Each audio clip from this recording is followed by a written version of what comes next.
નમસ્કાર, જય શ્રી કૃષ્ણ વિદ્યાર્થી મિત્રો. વિષય પર્યાવરણ, ધોરણ 5, પાઠ નંબર 10 દિવાલોની કહાણી. લેક્ચર નંબર 2માં આપ સૌનું હાર્દિક સ્વાગત છે.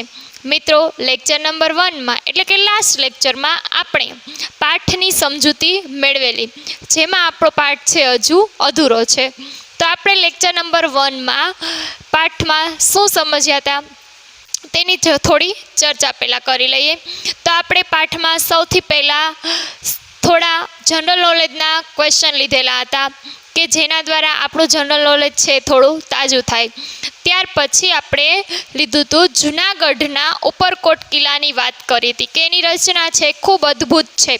માત્ર એને બહારથી નિહાળીએ આપણે તો પણ આપણને ઘણો એ અદ્ભુત લાગે છે. એની રચના ખૂબ સરસ છે.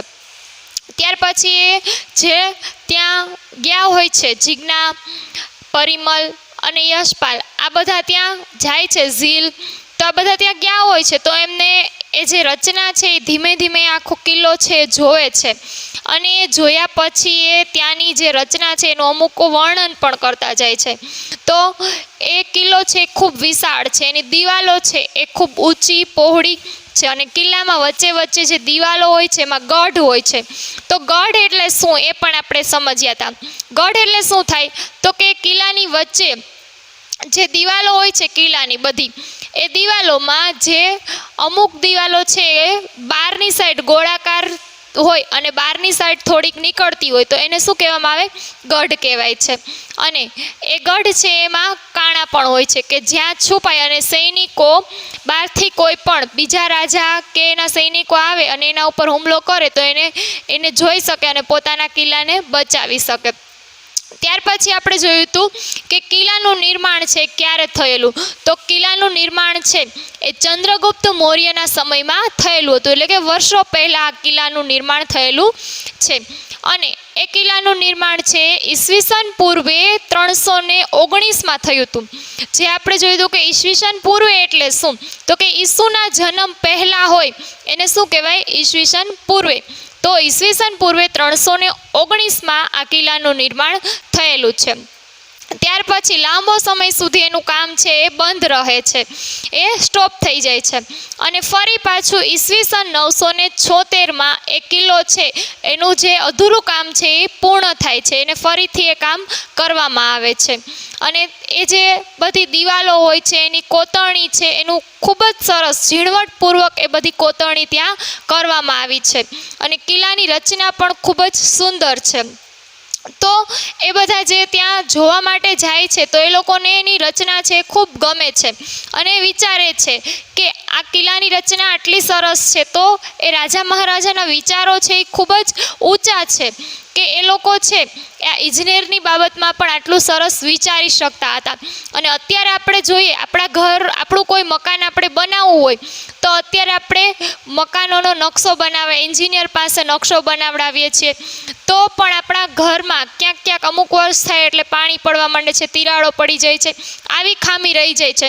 તો વર્ષો પહેલાં જે કિલ્લાઓ બનાવેલા છે હજુ સુધી ટકી રહ્યા છે તો એ લોકોની ઇજનેરી છે કેટલી સરસ હશે. એનું કામ છે એ ખૂબ જ એકદમ મહેનતથી કરેલું હોય છે અને એ ખૂબ જ સારી રીતે કરેલું જોવા મળે છે. જ્યારે આજના જમાનામાં એ જેટલા સાધનો છે એવા સાધનો કે મશીનો છે એ જમાનામાં નહોતા, છતાં પણ એનું કામ છે કિલ્લાનું ખૂબ સરસ રીતે કરેલું આપણને જોવા મળે છે. અને આવા તો ઘણા કિલ્લાઓ છે કે જે આપણે જોયા ન હોય પણ આપણે એના વિશે સાંભળ્યું હોય છે કે ઘણા શહેરોમાં આવા કિલ્લાઓ છે કે જે જૂના રાજાઓ દ્વારા બનાવવામાં આવ્યા હોય છે. હવે આપણે આપણા લેક્ચરની શરૂઆત આગળ કરીશું કે જેમાં આપણે ઉપરકોટ વિશે આગળ સમજ મેળવીશું. હવે મિત્રો આપણે જોઈએ આગળ કે ઉપરકોટના જે કિલ્લો છે ઉપરકોટ જે જૂનાગઢમાં આવેલો છે એના વિશે આપણને અહીંયા અમુક પ્રશ્ન આપેલા છે કે એની જે બાંધકામ છે, એની જે કોતરણી છે, ત્યાંની દિવાલો છે, તો એ અમુક પ્રશ્ન છે એ આપણે પહેલાં જોઈએ. વિચારો અને કહો. તો આપણને ક્વેશ્ચન 1 આપેલો છે એ જોઈએ. ઇમારતમાં હવા ઉજાસ માટે કેવી વ્યવસ્થા કરવામાં આવી હશે? હવે એ બાળકો જે ત્યાં ગયા હોય છે એ જોવે છે કે ઇમારત છે એ ખૂબ જ સરસ છે અને એ કિલ્લો છે એ ખૂબ ઊંચાઈ ઉપર સરસ બનાવેલો છે અને ત્યાં એક ઇમારત પણ આવેલી હોય છે. તો આ ઇમારતમાં હવા ઉજાસ માટે શું વ્યવસ્થા હશે? અત્યારે આપણે જોઈએ કે આપણે ઘરે હવા ઉજાસ માટે બારીઓ હોય છે, પંખા હોય છે અને ઘણા લોકોના ઘરે એસી પણ હોય છે. તો ત્યારે શું વ્યવસ્થા હશે? તો ત્યારે બારીઓ હતી, કિલ્લામાં વધારે બારીઓ રાખવામાં આવતી. આ સિવાય ઝરૂખા છે એની વ્યવસ્થા હોય છે, જેના કારણે કિલ્લામાં હવા ઉજાસ છે વધારે હોય. ત્યાર પછી જો એક સેકન્ડ ક્વેશ્ચન, સુંદર કોતરણી માટે કેવા ઓજારોનો ઉપયોગ થયો હશે?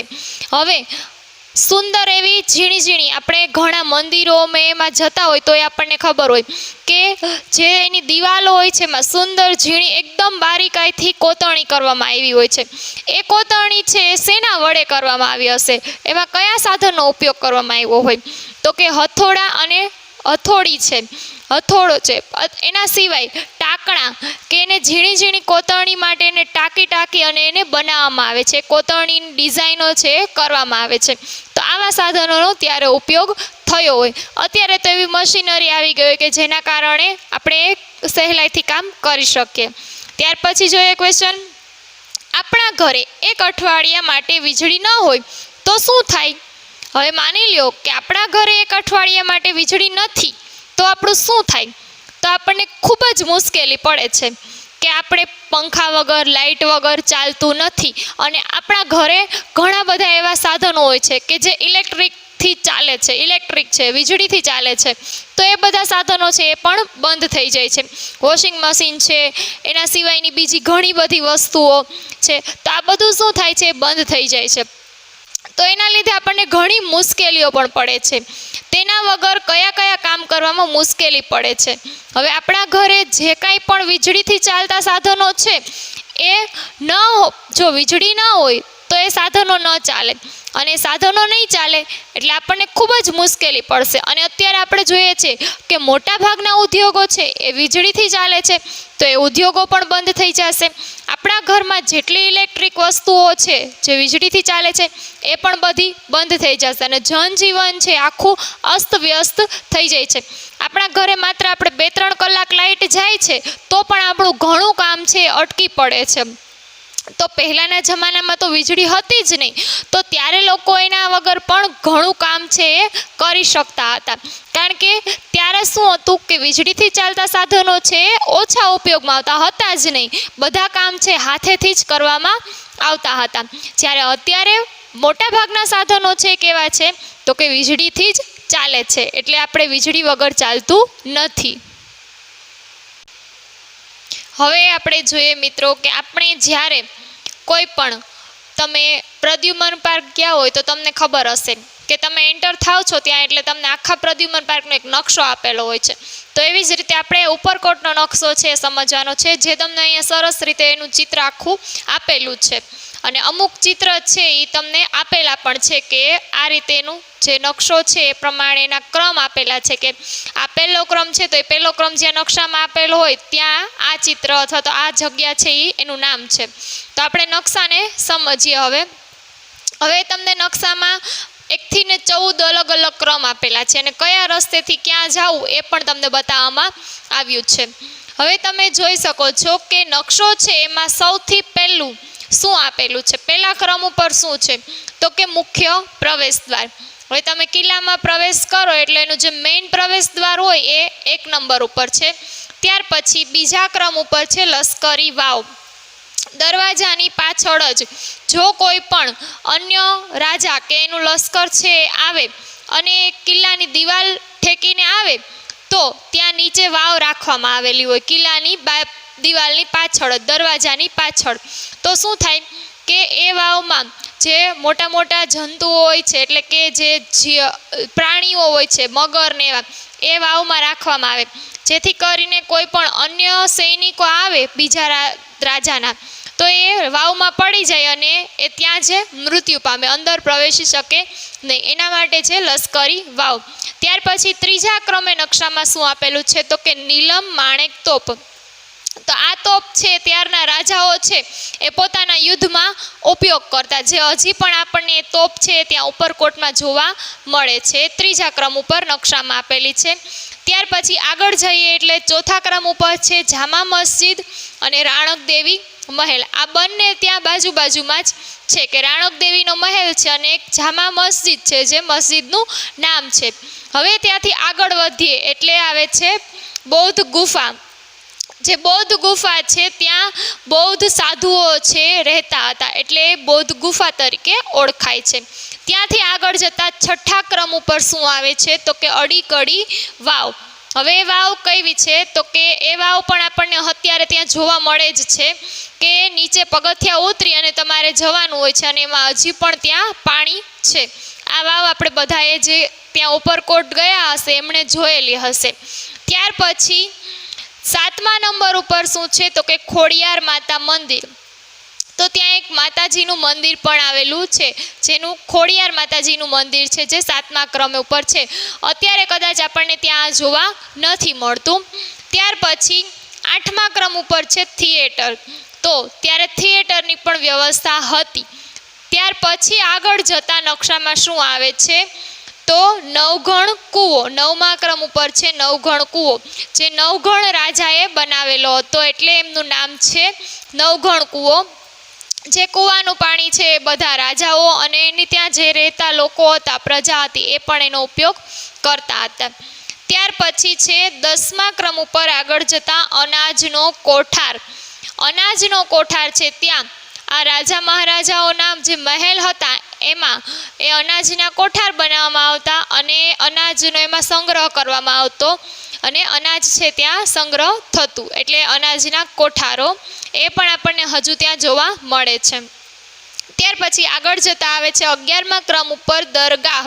આપણે નકશામાં પણ જોતા જઈશું કે 11મા ક્રમ ઉપર છે શું આવે છે તો કે દરગાહ આવે છે, જે એક મુસ્લિમની આપણે કહીએ એ જ રીતે દરગાહ છે. ત્યાર પછી આગળ જતા આવે છે 12મું ધક્કાબારી. તો ધક્કાબારી છે એ ગઢની ઉપર એક મોટું ચોરસ જેવું હોય છે, કાણા જેવું, ત્યાંથી એ તોપ હોય એ ફોડવામાં આવે છે. ત્યાં તોપ છે એ રાખેલી હોય અને તોપ છે એ બહારથી કોઈ સૈનિકો આવે તો એના ઉપર ત્યાંથી હુમલો કરવામાં આવે છે. ધક્કાબારી ત્યાં રાખવામાં આવેલી હોય છે. અને કિલ્લાની જે ગઢ હોય ને, કિલ્લાનો આપણે ગઢ એટલે સમજાતા કે જે કિલ્લો છે એમાં જે ગોળ દિવાલો હોય છે, જે બહારની સાઈડ થોડી ગોળ દેખાતી હોય, એ કિલ્લાની સૌથી ઉપર રાખવામાં આવેલી હોય અને બહારથી જે સૈનિકો કોઈ બીજા આવે છે તો એને દૂરથી જ એ સૈનિકો જતા રહે અને ત્યાંથી જ એ અથવા તો એ જતા રહે અથવા એને ઉપર હુમલો કરવામાં આવે છે કે જેથી એ કિલ્લા સુધી પહોંચી ના શકે. ત્યાર પછી આગળ જતા 13મા ક્રમ ઉપર આવે છે પાણીનો કુંડ. 13મા ક્રમ ઉપર શું છે? પાણીનો કુંડ. જે પાણીનો કુંડ છે એ પાણીના કુંડ છે એનો ઉપયોગ ત્યાં રહેતી પ્રજા છે એ કરતી હતી. ત્યાર પછી જોઈએ 14મા ક્રમ ઉપર છે કડતાળ તોપ. હવે આપણે આગળ પણ તોપની વાત કરી અને અહીંયા પણ તોપ છે. તો એ ત્યાં કડતાળ તોપ છે એ પણ ત્યાં રાજાઓ છે એનો ઉપયોગ કરતા હતા અને તોપ છે યુદ્ધમાં વપરાતી હતી. એક નામ છે તોપનું કડતાળ તોપ. તો આ આપણે સરસ મજાનો આખો ઉપરકોટનો નકશો છે એ જોયો, જે તમારી ટેક્સ્ટબુકમાં પણ આ જ રીતે ચિત્ર સાથે આપેલો છે, જે તમે અહીંયા પણ જોઈ શકો છો ચિત્રમાં અને આપણે ટેક્સ્ટબુકમાં પણ સરસ રીતે એને સમજશું.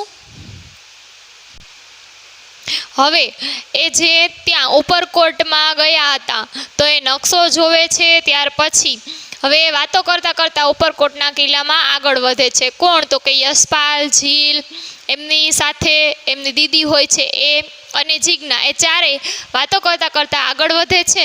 અને ત્યાર પછી યશપાલ છે એ કંઈક જોવે છે અને એ આગળ જઈ અને મોટેથી બૂમ પાડે છે કે ઝડપથી તમે અહીં આવો, હું એક તમને કંઈક વસ્તુ બતાવું. એમ એ શું જોવે છે તો કે તોપ જોવે છે, જે આપણને ચિત્ર અહીં આપેલું છે કે તોપ છે કેવી હોય છે એનું ચિત્ર આપણે જોઈ શકીએ છીએ. એ તોપ જોવે છે એટલે તરત એના જે સાથે હોય છે એમને આવવા માટે બૂમ પાડે છે અને પછી એ બધા લોકો જે છે એ ચારેય જે એ ત્રણેય લોકો છે એની પાસે જાય છે. પછી ઝીલ છે કે છે ખરેખર આ તોપ ખૂબ જ મોટી છે અને એની બાજુમાં છે એ તોપની બાજુમાં એના ગોળા પણ હોય છે કે જે યુદ્ધ સમયે એનો ઉપયોગ એ તોપમાં મૂકી અને પછી કરવામાં આવે છે. આપણે જે અત્યારે અમુક રાજા મહારાજોના પિક્ચર આવતા હોય તો એમાં પણ આપણે આવી તોપના ઉપયોગ કરતા જોઈ શકીએ કે તોપનો ઉપયોગ છે કઈ રીતે કરવામાં આવતો પહેલાં. અને અત્યારે આપણે એવું બધું એમ આપણે જોઈ નથી શકતા પણ એ પિક્ચરમાં આપણે જોઈ શકીએ કે આ રીતે એનો ઉપયોગ થતો હશે પહેલાં રાજા મહારાજાઓ દ્વારા. પછી એની દીદી છે એને કહે છે, કારણ કે એ આ ઇતિહાસ છે ભણતી હતી એટલે એને આ રાજાઓ વિશે વધારે જાણકારી હતી, એટલે એની દીદી એને વધારે જાણકારી આપતા કહે છે કે આ તોપનું નામ છે નીલમ. એ તોપ છે એનું નામ શું છે? નીલમ તોપ છે, જે દીવની લૂંટમાંથી સુલતાન બહાદુર શાહના હુકમથી એને લાવવામાં આવી હતી. તો કે દીવની જ્યારે દીવમાં આ અહીંયાના જે રાજા હોય છે એમણે જે બહાદુર શાહ નામના અહીંયા જે રાજા હતા એણે દીવમાંથી લૂંટ કરાવી હતી, જે આપણે બધા દીવનું નામ તો સાંભળ્યું જ છે. તો દીવમાંથી એણે લૂંટ કરાવી હતી અને દીવમાંથી આ નીલમ તોપ છે લાવવામાં આવી હતી. અને કોના દ્વારા લાવવામાં આવી હતી? તો કે મલેક ઇજાઝે છે, મલેક ઇયાઝ એ એમણે ત્યાં લાવ્યા હતા. આ નીલમ તોપ છે એ હુકમ કોણે કર્યો હતો? તો કે ત્યાંના રાજા હતા બહાદુર શાહ, જે સુલતાન બહાદુર શાહ હતા એમણે હુકમ કર્યો હતો, જે ઉપરકોટના રાજા હશે એમણે. અને એમણે કોને હુકમ કર્યો હતો એ તોપ લાવવા માટે? તો કે મલેક ઇયાઝ હતા એમને હુકમ કર્યો હતો અને એ લૂંટમાંથી એ તોપ નીલમ તોપ છે એ અહીં લાવ્યા હતા. એટલે કે ઘણા સમય પહેલાંની છે. અને તેની બાજુમાં આપણને એક બીજી તોપ પણ દેખાય છે, એટલે કે અહીં આપણને બે તોપના ચિત્ર આપેલા છે. તો એ જે બીજી તોપ છે એનું નામ છે માણેક તોપ, એટલે કે એક તોપનું નામ છે નીલમ તોપ અને બીજી તોપ છે એ છે માણેક તોપ, જે આપણને બંને ચિત્ર અહીંયા જોઈ શકીએ છીએ. હવે જે બીજી માણેક તોપ છે એ તોપ છે ગુજરાતના સુલતાન, એટલે કે આ બંને તોપ છે એનો ઉપયોગ ક્યારે થયો હતો? તો કે ગુજરાતના જે સુલતાન અને પોર્ટુગીઝ વચ્ચે યુદ્ધ થયું હતું ક્યારે? તો કે 1538માં એ યુદ્ધ થયું હતું, એમની વચ્ચે લડાઈ થઈ હતી, ત્યારે આ બંને તોપનો ઉપયોગ છે એમણે એ રાજાએ કરેલો હતો. એટલે કે આ જે સુલતાન છે બહાદુર શાહ એમણે ગુજરાતના સુલતાન અને એમની સામે પોર્ટુગીઝો હતા, જે સુલતાન છે એમની સામે પોર્ટુગીઝો હતા, એ બંનેની સાથે જે યુદ્ધ થયું હતું, એ બંને વચ્ચે જે યુદ્ધ થયું હતું, જે લડાઈ થઈ હતી 1538માં, ત્યારે આ નીલમ તોપ અને માણેક તોપ છે એમનો ઉપયોગ કરવામાં આવ્યો હતો. તો હવે એ મિત્રો આગળ વધે છે અને જોવે છે કે ઝીલ છે એ કહે છે કે તોપ જોવે છે એટલે ઝીલને પ્રશ્ન થાય છે મનમાં, તો પહેલાંના જે રાજા છે એ બધા આવા હુમલાઓ શા માટે કરતા હશે? કારણ કે આવા હુમલાઓ કરે તો કેટલા બધા લોકો છે એનો જીવ છે એ ગુમાવે છે. એટલે એની દીદી છે એને સમજાવે છે કે તે દિવસોમાં જે સમ્રાટો અને રાજાઓ હતા એ આવા યુદ્ધો કરતા, કારણ કે તેઓ નાના રાજ્યને પોતાના હિસ્સામાં લઈ લેતા, એટલે કે પોતાના રાજ્યનો હિસ્સો બનાવવાનો પ્રયત્ન કરતા. એની આજુબાજુમાં કોઈ પણ બીજું નાનું રાજ્ય હોય તો એ પોતાના રાજ્ય સાથે એને જોડી દેતા, એટલા માટે એ એવા યુદ્ધો કરતા કે એનો જે રાજા હોય છે એની સાથે યુદ્ધ કરે અને એ રાજ્ય નાનું હોય તો એની પાસે એટલી સગવડ ના હોય તો એ હારી જાય. એટલે પછી શું થાય? તો કે એ જે રાજા હારી ગયો હોય એનો જે વિસ્તાર હોય એ બધું આ રાજાનું થઈ જાય. એટલે પોતાનો જે વિસ્તાર હોય છે, પોતાનું રાજ્ય છે એ મોટું કરવા માટે, સતત વધારવા માટે એ બીજા રાજાઓ સાથે યુદ્ધો કરતા. અને અથવા તો ક્યારેક મૈત્રી નિભાવવા માટે, એટલે ક્યારેક કોઈ બીજા એના રાજા હોય એ મિત્ર હોય, મૈત્રી એટલે કે મિત્રતા, જો એના મિત્ર હોય અને એને બીજા કોઈ રાજા સાથે યુદ્ધ થયું હોય તો એની મુશ્કેલીના સમયે એને મિત્ર તરીકે મદદ કરે છે, એટલા માટે પણ એ યુદ્ધ કરતા હોય છે. અથવા તો ક્યારેક બે પરિવાર હોય અને એમની વચ્ચે લગ્ન સંબંધ હોય એના માટે પણ આવા યુદ્ધો થતા, કે ઘણા હોય કે એને પરાણે લગ્ન સંબંધથી કે અમારા પરિવાર સાથે તમે લગ્ન સંબંધ કરો, પણ એ ન કરે તો પણ આવા યુદ્ધો છે એ થાય છે. અને ઘણીવાર પોતાના રાજ્યના જે છે એને રાજ્યનો વિસ્તાર સતત વધારવા માગતા હોય છે, પોતાનું રાજ્ય છે કેમ મોટું થાય બીજા રાજા કરતાં, એના માટે પણ આવા યુદ્ધો છે એ કરવામાં આવતા હતા. તો ત્યાર પછી હવે જીજ્ઞા કહે છે કે મેં સાંભળ્યું છે કે સિદ્ધરાજ જયસિંહ છે એની સેના કિલ્લામાં પ્રવેશ કરી શકી નહોતી. હવે સિદ્ધરાજ જયસિંહ છે એ પણ એક રાજા હતા. તો એણે એવું સાંભળ્યું હતું કે એ છે આ કિલ્લામાં પ્રવેશ કરી શકી ન હતી. જ્યારે એ યુદ્ધ માટે આવ્યા હશે ત્યારે આ કિલ્લામાં પ્રવેશ નથી કરી શકી એની સેના. તો એ કહે છે કે એમની પાસે તો ઘણા બધા, એમના જે સૈનિકો હતા એમની પાસે તો ઘણા બધા હથિયારો પણ હતા, છતાં પણ એ આ કિલ્લામાં પ્રવેશ ન કરી શકી. તો એને જીલ છે જવાબ આપતા કહે છે કે તે આગળ જોયું નહીં કે કિલ્લાની દિવાલો છે કેટલી પહોળી અને મજબૂત છે, તો સૈનિકો આ દિવાલો પાર ન કરી શક્યા હોય કે આ દિવાલો છે ખૂબ ઊંચી અને મજબૂત એટલે જ બનાવવામાં આવે છે કે અન્ય રાજાના સૈનિકો આવે તો એ આસાનીથી આ દિવાલો છે એ પાર ન કરી શકે. એટલા માટે જ એ સૈનિકો છે એ આ જે સિદ્ધરાજ જયસિંહના સૈનિકો છે આ દિવાલો છે એ પાર ન કરી શક્યા, આ કિલ્લો છે એમાં પ્રવેશી ન શક્યા.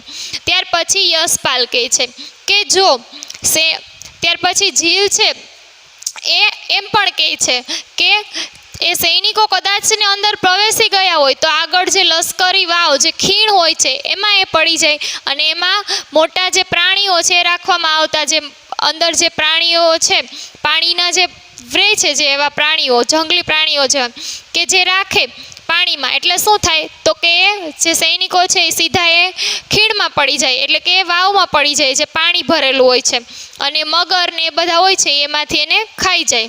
આ રીતે સૈનિકો છે એ અંદર સુધી પ્રવેશી જ ન શકે. પછી યશપાલ કહે છે કે જો સેના છે એ કોઈ બીજા રસ્તેથી આવે, પ્રયત્ન કરે કોઈ બીજા રસ્તેથી આવવાનું, મુખ્ય દરવાજો હોય ત્યાંથી આવવા માટે પ્રયત્ન કર્યો હોય પણ ન પહોંચી શકે, તો કોઈ બીજો રસ્તો હોય તો ત્યાંથી આવવાનો પ્રયત્ન કરે, તો પણ ગઢમાં જે ગઢની જે ગઢ છે કિલ્લાની ચારે બાજુ હોય છે, ગઢ જે દિવાલ હોય છે કે જે કિલ્લાની દિવાલ હોય એની ફરતે જે ગઢ પણ રાખવામાં આવ્યા હોય, દિવાલોમાં વચ્ચે વચ્ચે આવા ગઢ બનાવવામાં આવે છે. તો એ ગઢ છે એમાં સૈનિકો છુપાયેલા જ હોય છે, તો પણ સૈનિકો છે એને અંદર આવવા ન દે. કેવી રીતે અંદર ના આવવા દે તો કે બીજા કોઈ સૈનિકો આવે છે બહારથી તો ગઢમાં છુપાયેલા જે સૈનિકો છે એ એને જોઈ લેશે અને એનાથી બચવાના અને કિલ્લાને બચાવવાના કે એને અંદર ન આવવા દેવાના ઉપાયો છે એ શોધી લેશે, આ પ્રયત્ન કરશે કે એને ત્યાંથી જ એ મારી નાખે છે, એટલે કોઈ પણ બીજા સૈનિકો છે એ પ્રવેશ કરી શકતા નથી. ત્યાર પછી જીજ્ઞા કહે છે કે ચાલો આપણે બધા આંખો બંધ કરી અને અનુમાન કરીએ કે સેના છે એ ઘોડા અને હાથીઓ પરથી બંદૂકો લઈ અને આવી રહી છે, તો આપણે શું થાય આપણું, એટલે કે આપણે ખાલી અનુમાન કરીએ કે આ સૈનિકો છે એ પોતાની સેના સાથે, એટલે કે સૈનિકો ઘણા બધા સૈનિકો હાથી ઉપર ઘોડા ઉપર બંદૂકો લઈ અને આવી રહી છે, આવું માત્ર આપણે અનુમાન કરીએ તો પણ આપણને ઘણો બધો ડર લાગે છે. પછી જીલ કહે છે કે અરે નહીં, તો કે ના ના આપણે એવું કંઈ કરવું નથી, બંને બાજુ કેટલા લોકો અને સૈનિકો આ યુદ્ધમાં મર્યા હશે. એટલે જીલ છે એ કહે છે કે આપણે એવું કંઈ નથી કરવું, આંખો બંધ કરીને આપણે એવું કાંઈ અનુમાન કરવું નથી, એ ના પાડે છે આવું કરવાની. અને એ કહે છે કે જો પહેલા રાજા મહારાજાઓ આવા યુદ્ધો કરતા, જે આ યુદ્ધ થયું હતું તો એ યુદ્ધમાં બંને સાઈડના જે સૈનિકો છે એ પણ ઘણા મર્યા હશે અને મહેલમાં જેટલા બીજા અન્ય લોકો રહેતા હશે એ પણ ઘણા મરી ગયા હશે. તો આમાં ઘણા બધા લોકોના જીવ છે એ જાય છે, ઘણા બધા લોકો છે પોતાનો જીવ ગુમાવે છે. તો રાજાઓ છે આવા યુદ્ધો શા માટે ત્યારે કરતા કે લોકો છે એ આમાં પોતાનો જીવ ગુમાવી દેતા. તો રાજાઓ છે માત્ર ને માત્ર પોતાનો અમુક એવા વિસ્તારો છે રાજ્ય વધારવા માટે, પોતાની વધારે રાજ્યની લાલસા માટે જ આવા યુદ્ધો વધારે કરતા હતા, એટલે જ પોતાના સૈનિકો પણ મરતા અને જે એના જે નગરજન હતા, જે એની પ્રજા હતી એ પણ એમાં ઘણી મરી જતી. ત્યાર પછી યશપાલ છે કહે છે કે બંદૂકો અને તોપો ભૂતકાળની વસ્તુઓ થઈ ગઈ, એટલે કે અત્યારે છે એ આપણે જોઈએ કે બંદૂકો અને તોપોનો ઉપયોગ થતો નથી. અત્યારે પણ આપણે આપણી સરહદ ઉપર જોતા હોય કે આવા નાના મોટા છે વિસ્ફોટો અને બધું થાય છે, સરહદ ઉપર વારંવાર સૈનિકો છે મૃત્યુ પામે છે, વારંવાર હુમલાઓ થતા હોય છે. તો પહેલાં રાજા મહારાજા છે એની વચ્ચે આવું થતું હતું. અત્યારે એક દેશને બીજા દેશની જે સરહદ હોય છે એના ઉપર જે સૈનિકો રહેલા હોય છે એના વચ્ચે આવા યુદ્ધો થાય છે.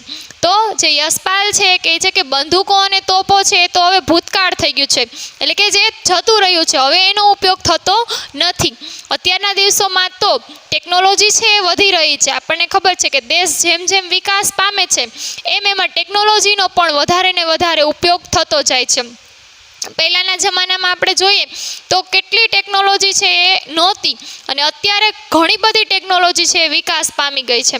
તો ત્યારે તોપ અને બંદૂકનો ઉપયોગ થતો હતો, જ્યારે અત્યારે કોઈ પણ યુદ્ધ હોય તો એમાં બંદૂકને એવું તો હોય જ છે કે જે પહેલાં મોટી મોટી બંદૂકોનો ઉપયોગ થતો એવી નહીં, પણ નાની એવી પિસ્તોલ, રિવોલ્વર આવી ગઈ છે.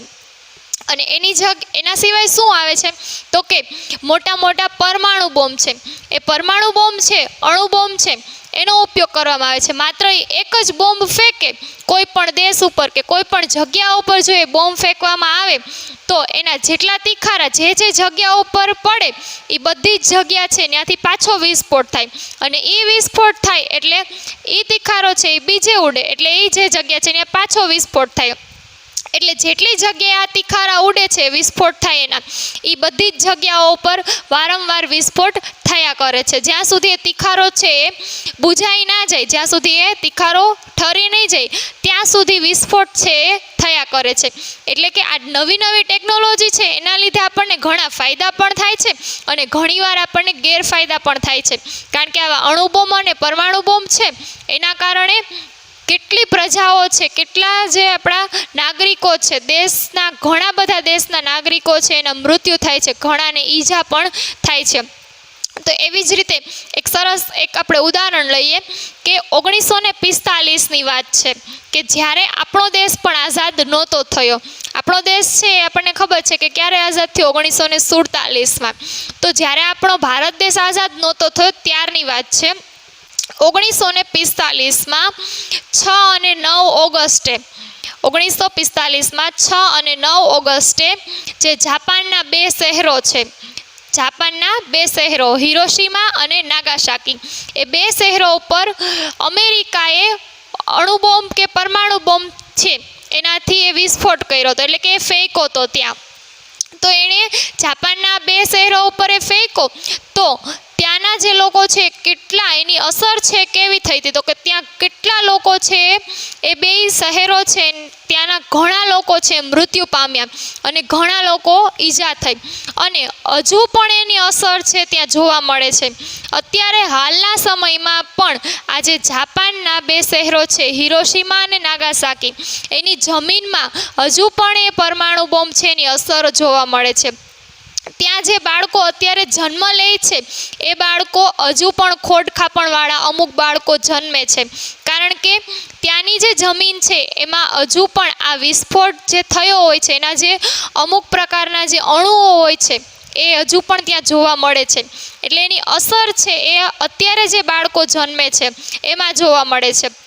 એટલે કે આ જે અસર છે એ કેવી છે તો કે ખૂબ જ હાનિકારક છે, અને એ ખૂબ જ અત્યારે આપણા માટે એ લોકો માટે દુઃખદાયક છે કે ત્યાં એની હજી અસર જોવા મળે છે.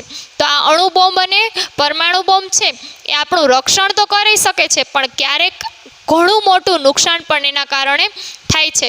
તો આવી ટેકનોલોજી છે આપણને ઘણીવાર શું થાય છે કે ઘણીવાર મુશ્કેલીમાંથી બચાવે છે, તો ઘણીવાર અમુક લોકો છે જે સામેની વ્યક્તિ હોય છે એનો જીવ પણ એમાં જાય છે. તો આ રીતે આ જે બે શહેરો છે ને અત્યારે પણ એની અસર આપણને ત્યાં જોવા મળે છે. તો મિત્રો, આપણે આ પાઠમાં ઘણું બધું આપણે સમજ્યા આજે કે ઉપરકોટનો નકશો ત્યારના સમયમાં શેનો ઉપયોગ થતો, તો કે તોપનો અને તલવારનો એનો ઉપયોગ થતો, જ્યારે અત્યારના સમયમાં નવા નવા ટેકનોલોજી અને સાધનોના કારણે એવા અણુબોમ્બ છે એનો ઉપયોગ થાય છે. તો હવે આપણે આગળના લેક્ચરમાં જોઈશું કે વાવ, કૂવો એ પણ આગળ જેમ આપણે ઉપરકોટના કિલ્લામાં ફરશું આવું બધું પણ આવશે. તો આજનો આપણો લેક્ચર છે અહીંયા આપણે સમજૂતી છે પૂર્ણ કરીએ છીએ. અસ્તુ, આભાર.